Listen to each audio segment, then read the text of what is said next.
La République démocratique du Congo, ex-Zaïre, on y trouve cobalt, cuivre, diamant, or, coltan qui sert à fabriquer nos téléphones portables et notamment ici, au lac Kivu, qui sert de frontière naturelle entre la RDC et le Rwanda, l'un des plus grands lacs d'Afrique. Somptueux paysage, mais qui est depuis des décennies le théâtre de multiples pillages et de conflits sanglants, vous allez voir. De la colonisation belge à l'indépendance, de l'importation du conflit rwandais aux guerres régionales et civiles multiples, sans oublier bien sûr la corruption et les pratiques de Mobutu et du clan Kabila. Voici le dessous des cartes de la RDC, un pays constamment pillé et violenté. Au centre de l'Afrique, la République démocratique du Congo, RDC, est un immense territoire de 2,3 millions de kilomètres carrés. Aussi étendu que l'Europe de l'Ouest, c'est le deuxième plus grand pays du continent. Avec cette position centrale, la RDC compte de nombreux voisins. À l'ouest, la République du Congo, au nord, la République centrafricaine et le Sud-Soudan, à l'est, l'Ouganda, le Rwanda, le Burundi et la Tanzanie, et enfin les deux pays voisins frontaliers du sud, la Zambie et l'Angola. Le fleuve Congo a donné son nom au pays et le traverse, vous le voyez, de part en part. Avec ses 4700 km de longueur, c'est le second fleuve du monde pour son débit, après l'Amazone. Environ 60% du territoire de la RDC est couvert d'une forêt tropicale dense qui fait de ce pays une réserve exceptionnelle de CO2 et de biodiversité pour la planète. Mais cette vaste zone forestière est peu propice au peuplement. Le pays ne compte que quelques 80 millions d'habitants, soit l'équivalent de la population allemande. Ce vaste territoire est difficile à contrôler par le pouvoir central.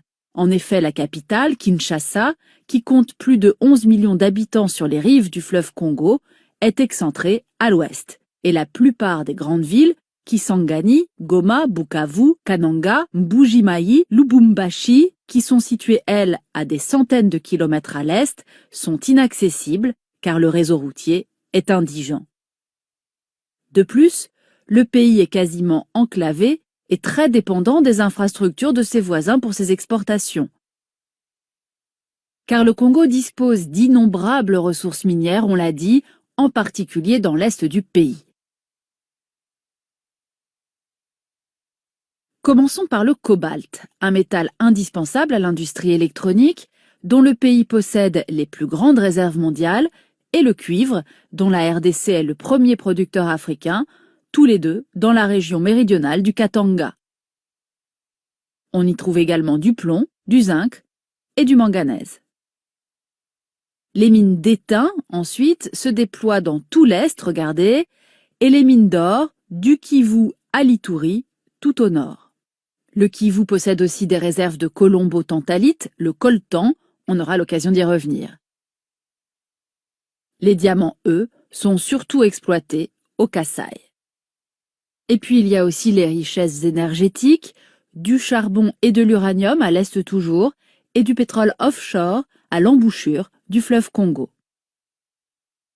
Or, toutes ces ressources suscitent des rivalités de pouvoir depuis la naissance du pays jusqu'à aujourd'hui, et c'est ce qu'on va voir maintenant.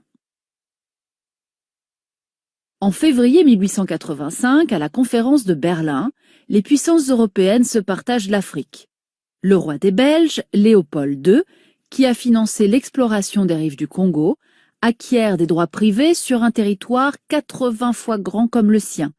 Il en attribue une partie à des compagnies commerciales et exploite directement le reste. Travail forcé, amputation, villages rasés, tortures et massacres seront le lot quotidien des autochtones. Le bilan de la conquête s'élèverait à plusieurs millions de morts. En 1908, sous la pression de l'opinion internationale scandalisée, le Parlement belge prend le contrôle du Congo qui devient une colonie. L'exploitation industrielle à grande échelle démarre, l'union minière du Haut-Katanga, véritable État dans l'État, contrôle les mines de cuivre. En 1960, le Congo accède à l'indépendance, comme nombre de colonies africaines. Le Premier ministre nationaliste, Patrice Lumumba, défend la souveraineté politique et économique de son pays.